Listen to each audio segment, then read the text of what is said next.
Okay, so now we go to popular media. Okay, so I just mean when I say popular media is this is the kind of media that majority of the people encounter every day. So that would include obviously social media. So when you look at these photographs, one thing that we can say that these images showcase celebrities, public figures, and another assessment that we can denotatively we can say that these are photographs, or at least there is a huge part of the visual load that is photographic. So yun, to be technical about that assessment, that a huge part of the visual load, meaning what we're looking at, is photographic. We have two photographs here of Andy Manzano, and then we have a photograph of Ann Curtis and Erwan. So anong relation ito sa gender? Well, obviously. So one would be the identification, or at least the assignation or the construction of gender, assuming if you're coming from the social constructivist idea of gender, it is being constructed even before you are born. So these are gender reveals. Well, this is a gender reveal, and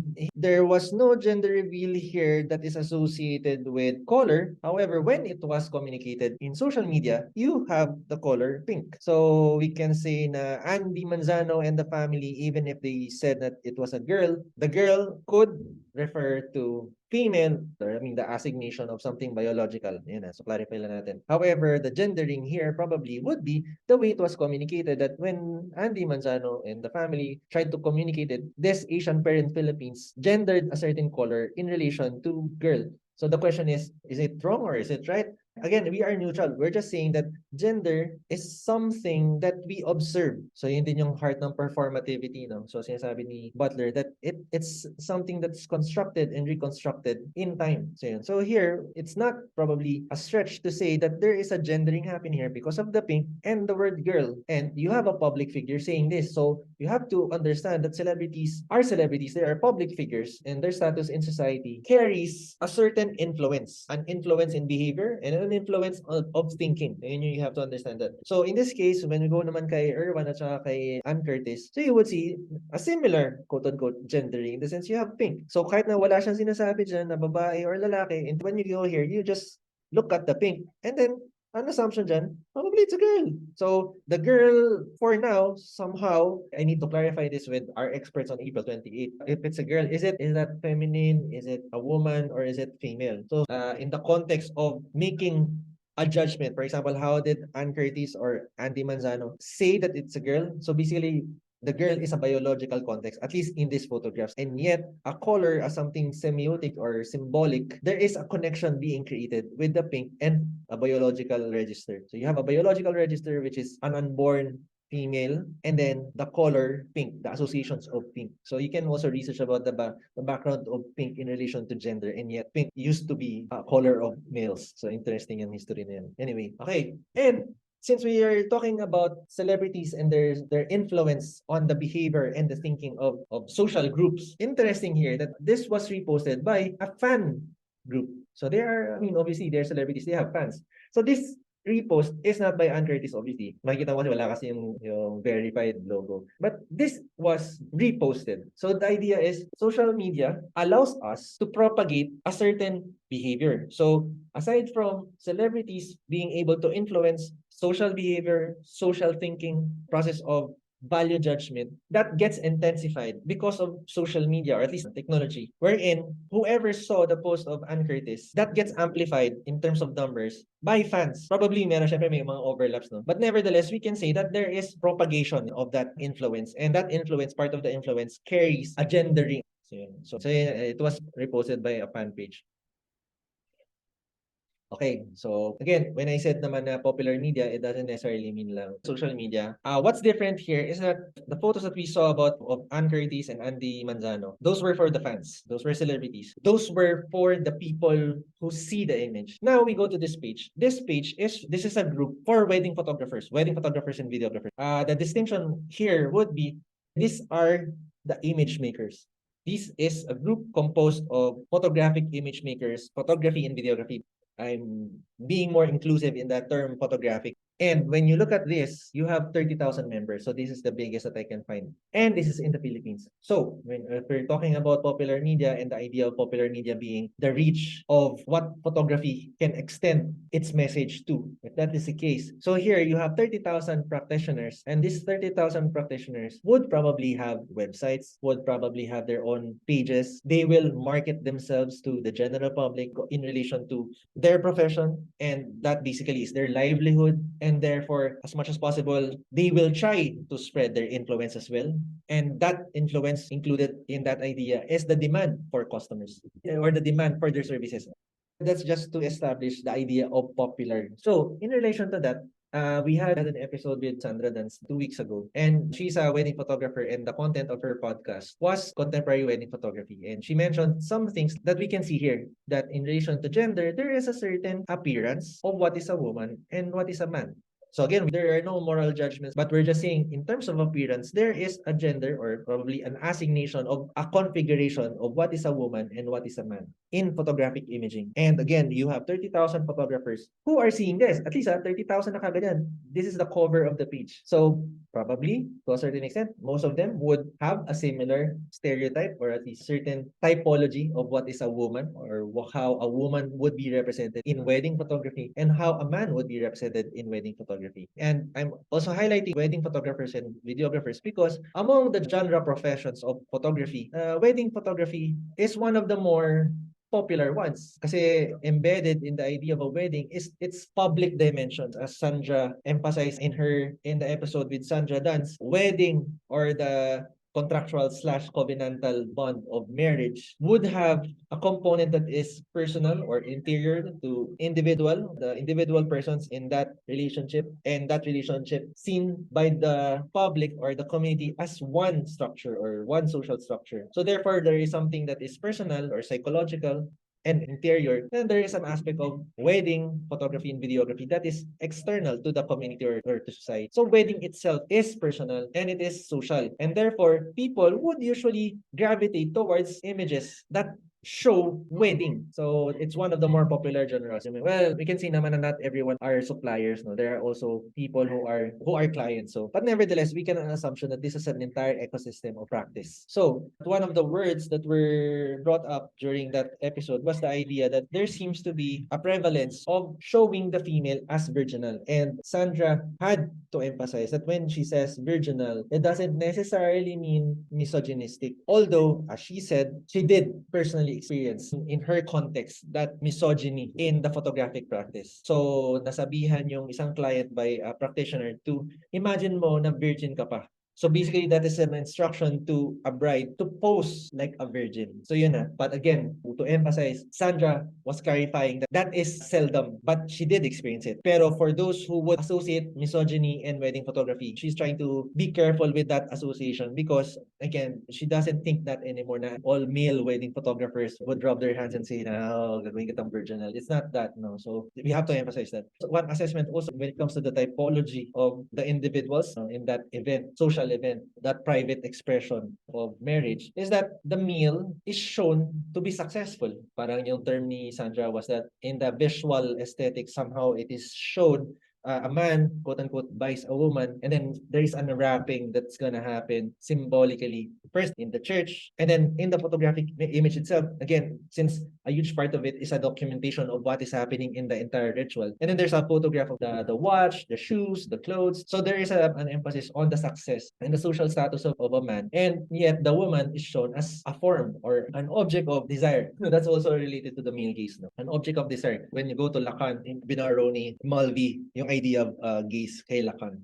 object of desire. So we can even say yung sinabi ko during that episode na sort of there is a persistence of the typology or the image, quote unquote image of si Malakas, who is strong, potent, powerful, and si Maganda, which is the beautiful, the dainty, the virginal, diba? So it's all about form, and then the other one is all about potency or agency.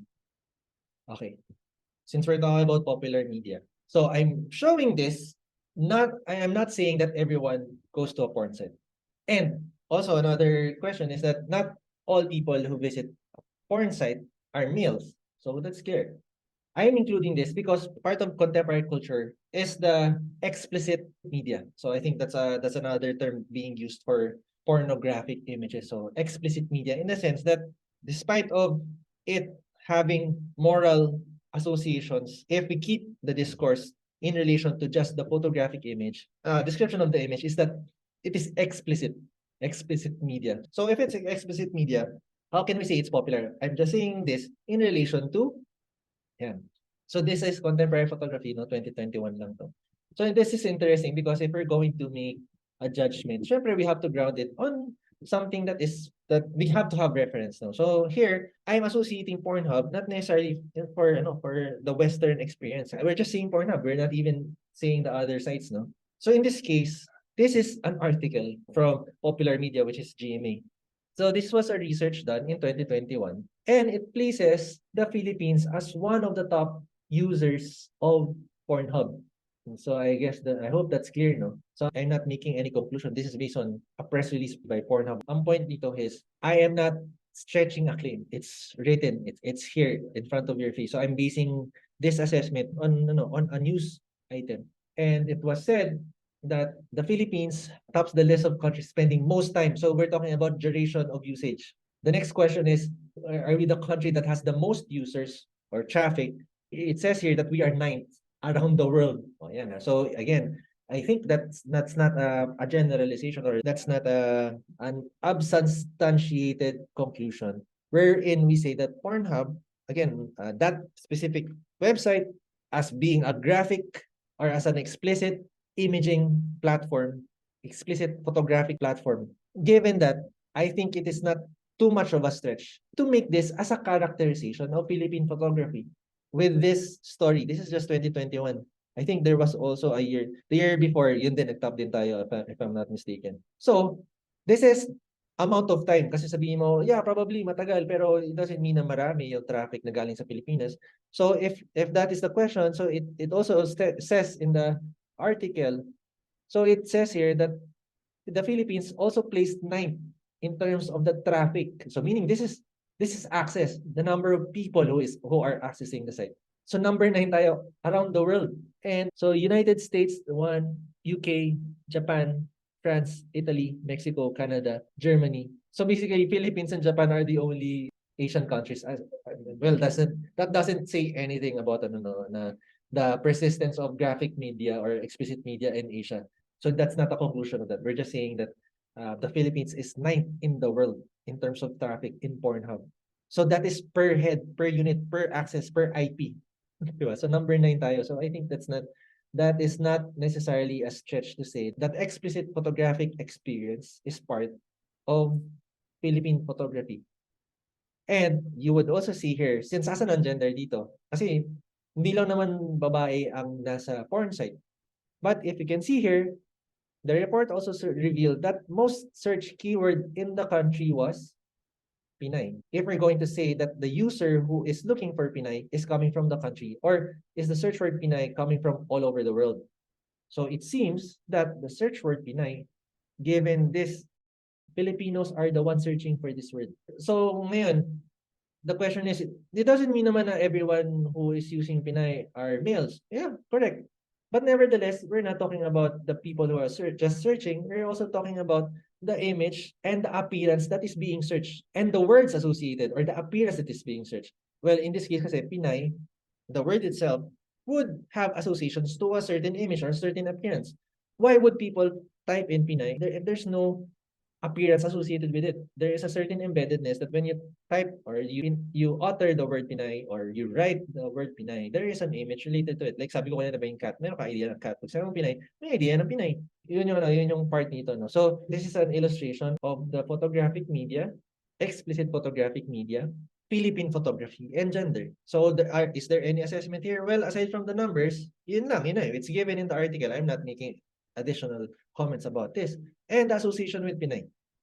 So followed by hentai, Japanese Pinoy. So napansin nyo, parang there is also gender method in the sense that the word Pinay and has a counterpart that is Pinoy. Pero the Japanese is Japanese. Pero when Pinoy, there is Pinoy and Pinay.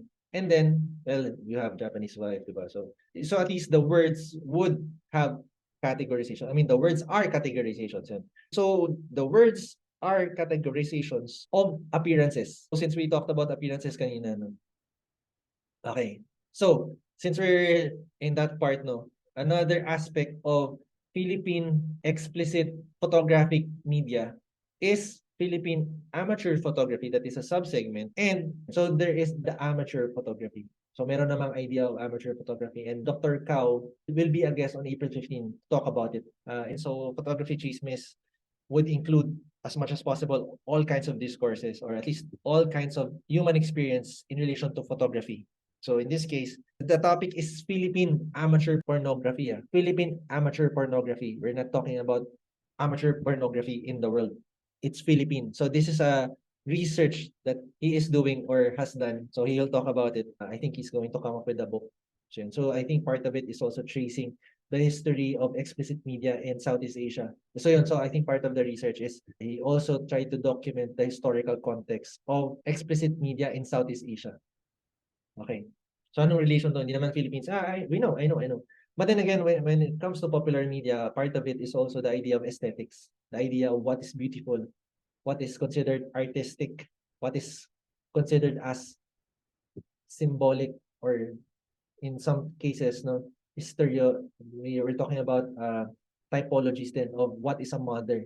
And that mother, the idea of what we have in our heads of what is a mother is not necessarily just built on our relationship with our mother, but also the symbolic meaning of what is mother that we see in popular or historical images. So in this case, this is by Michelangelo, diba? So we know this as the Pieta. So anong connection dito sa Philippine photography? So obviously, no. So when this photograph by Rafi Lerma came out, people made associations as a proof na meron tayong conception of what is a mother image or mother. Also, pag sinabi ng mother, for now, we can say that that is gendered as a female. Diba? So in some discourses, mothering doesn't necessarily mean female. So, but at least in general terms, probably we can say that a mother is female in popular discourses. And aside from that, so yun, so when this photograph came out, people were associating Pieta with this photograph. So this photograph was taken by Rafi in July 23, 2016. So again, this is contemporary photography. And this made its way around the world as a symbol of the war against drugs by the former President Duterte. So yun. So ang interesting here was that we think of the Pieta as the mother, and well, basically Virgin Mary, interesting in Virgin Mary. So si Mother Mary, Virgin Mary, interesting na.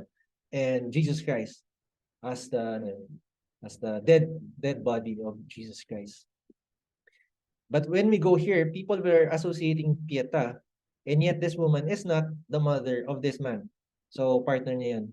So I think well, the article says partner, so I'm not sure if they're married or not, but basically they're together. So even if they are not mother and son, people were associating it with the Pieta. And that highlights the idea of an image having relationship with roles and gender and sex, I guess.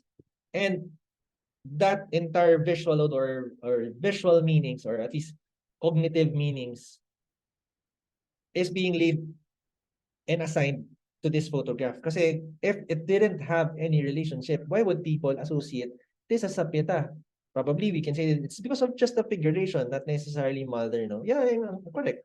But nevertheless, there is a certain idea of a woman. And the woman here is shown as someone who is crying, grieving, diba? Mourning a death of a male. Are we saying that's wrong? Kasi pag sabihin natin kung babae naman yung anak na namatay niya, it doesn't mean is that gendered? Well, if we take on the idea of the Pieta, there is a gender relation here. But again, I'm not saying that as a moral judgment. I'm saying that neutrally, in the sense that we understand that the idea of this being called the Pieta has associations with a mother and a dead son.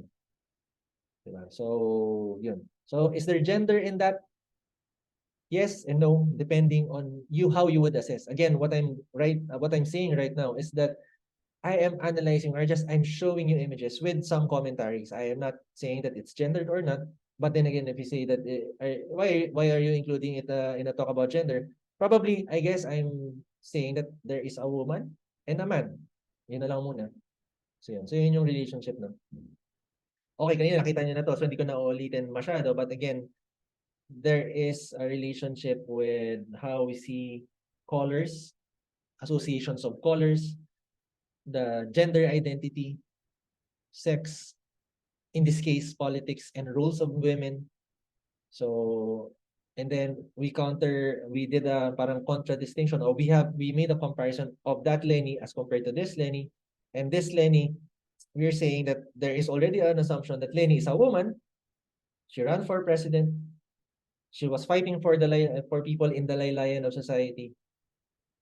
She used the color pink when she was in the context of politics, and she carried that color when she went to Japan. And yet, in the same geographical spatial context, she was able to put on the appearance and the symbolic associations of a warrior. O, sige, yung warrior in the context of the Philippines, may warrior women, di ba? But in Japan, samurais were males. Siguro may mga exceptions, but again, even when you go to Japan, samurais are predominantly male. I think I haven't encountered a female samurai. Meron pala. Meron mga female samurais pala, sorry. May female samurais. You can check it kasi I'm interested also in weapons eh. So, yeah, there are, okay, so to clarify, samurais are warriors. Are we saying that all samurais are males? No. So, when you look at the history of Japan and the history of samurais, there were female samurais. There were even male black samurais. So black, I mean dark skin. There were also black samurais, meaning they were not Japanese, they're foreigners who became samurais. So may mga exceptions to the rule. However, in general terms, if I don't tell you that fact na merong mga female samurais, you would associate this warrior attire or this warrior character to a man. So ngayon that Lenny is wearing that armor or costume, there is also a play in the idea of who is Lenny. Probably as a vacationer, we can say that she's just a vacationer, but it's easy to make connections of what of gender and roles in this photograph and the behaviors of what is a woman and Lenny. So it's an oscillation. So it's an oscillation of meaning. It's a relationship of meaning. No, you have the armor, you have Lenny, and you have Japan. So kaya sabi natin kanina, ang question natin is, who is Lenny? So so if I ask you, who is Lenny? And then in relation to that, who, what, how, when, where is a woman in the sense that this is not in the Philippines. You have a Filipina or the female who is from the Philippines who run for president of the Philippines. This is present day, so may time. My space, again, this is not the Philippines. This is in Japan, and this symbol, this signifier of courage probably is usually coded male. So I think if you're going to be academic, this symbol or signifier is usually coded male. So now again, so who, what, when, where, and how is a woman? Then how did photography represent Lenny as a woman? So kaya inintroduce ko kanina si Derrida because when you deconstruct, mapapansin mo, wait, ang dami palang meaning nito, no? So, yun. Okay, so it's something personal naman since popular media, I guess, would include family pictures. So, and family pictures prior to social media, syempre, are physical photographs. So this is my mother when she was, I think, in the teens, 13, 14. So this is my Lola, again, a woman and a woman, female. So so this is my mother, and then this is my grandmother. So this is my Lola. So this is also my mother, and this is also my mother. So this is Anita Daso. So mapapansin nyo, ang apelido ko Cuesta, my mother is Daso. So she intentionally kept the last name of my father, but since they're not married, so she carries a different surname. So nagka-problema rin kami sa passport niya before. So open ako, no? Since personal. Again, photographs for me is both personal and public. So when I think about photography, it's close to my heart. It's part of me. So I see this as an example of gender and representation in the sense that part of how we encounter photographs is the idea that these are personal keepsakes. And yet, from something that is physical, a physical photograph, something tactile, material, something that you can hold and put in a photo album. Now, our keepsakes have a public dimension in the sense that this is Instagram. So I posted in Instagram. So if we're going to read it in terms of semiology, are you saying that there is a presentation of a young man that is powerless and a woman that is carrying agency who was taking care of the son? I would agree that because that is the story of my mom and myself. I didn't have a father, but he exists. But nevertheless, she was my mother and she was also my father. So yun yung something personal. No? But that is my relation to my mom.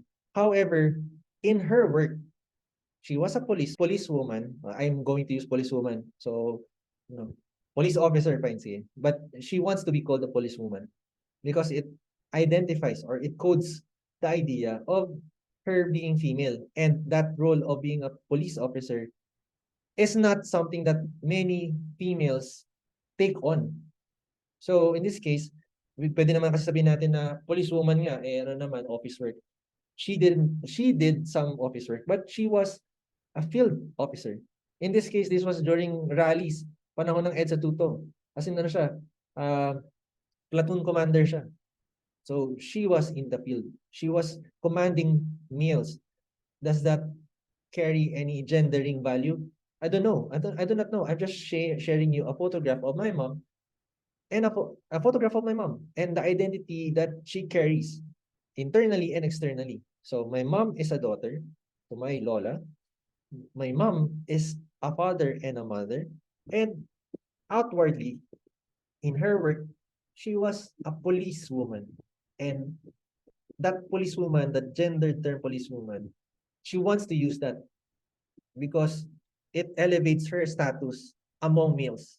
Not necessarily na that his staff or the people who follow him are males.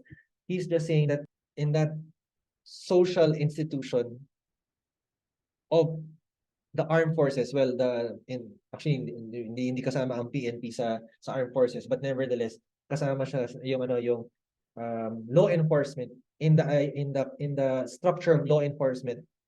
She takes on roles that probably people would code as male.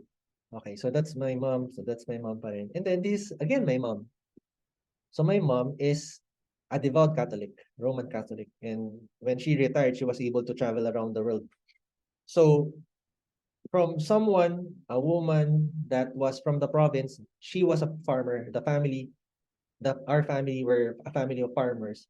She became a police officer. And when she retired, to a certain extent, meron siyang resources to travel in other countries. So merong social status, may status of quote-unquote wealth in the sense na not wealth as in extravagant wealth, but resources to travel to other countries. That is usually in terms of economics. So we're not rich. I'm just saying that meron siyang resources at that time kasi kare-retire niya and she wanted to, since being a devout Catholic, she wanted to visit the Vatican. So she went to St. Peter's Basilica. Yeah, so yeah. So my question again, if I ask the question is what is a woman in this photograph, or not woman, I'm going to ask who is Anita Daso? This is Anita Daso. And if we're going to go back to Judith Butler, she gender performativity highlights the idea of change. These are instances of acts through time. But in this case, the stylization also changes through periods. So Butler also emphasized that gender is something that is constructed and reconstructed constantly. So in this case, if you say that a woman is a daughter, yes. If Anita Daso is a daughter, yes, Anita Daso is a mother and a father. Anita Daso is a policewoman, and that term policewoman is something that she wants to code yung role niya. And my mother, or Anita Daso, is also someone who is a devout Catholic. And to a certain extent, you can parang assign some social status in this idea that a woman is going abroad. Kasi, diba? So, bahala kayong basahin niyo, pero hindi kami mayaman. No? So, clarify ko lang. Yan. So, who is Anita Daso? And who, what, when, where, how, when is Anita Daso? And how did photography represent Anita Daso as a woman? Okay, next. So, aesthetic conventions.